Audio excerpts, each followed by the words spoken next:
Welcome back. అకాల వర్షం రైతులను నట్టేంట ముంచింది. మంచిర్యాల జిల్లా హజీపూర్ మండల వ్యాప్తంగా భారీ వర్షం పడింది.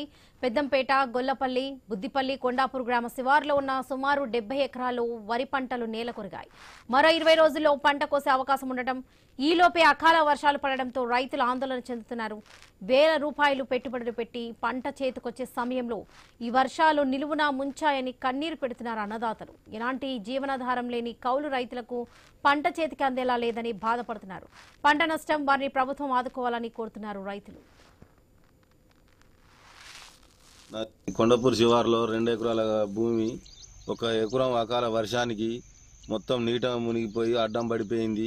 ఏదైనా ఆర్థిక సాయం ప్రభుత్వం ఆదుకోవాలని మేము కోరుకుంటున్నాం. అది గొల్లపల్లి ఆదిపూర్ మండలు. వర్షాలకు 2 ఎకరాల పొలం మొత్తం చెరుకాడి పొలం, అందరు పొలం అంతా అడ్డం పడ్డది. ప్రభుత్వం ఆదుకోవాలని కోరుతాను. అది గొల్లపల్లి ఆదిపూర్ మండలు. వర్షాలకు 2 ఎకరాల పొలం మొత్తం చెరుకాడి పొలం, అందరు పొలం అంతా అడ్డం పడ్డది. సెకండ్లలో అంతా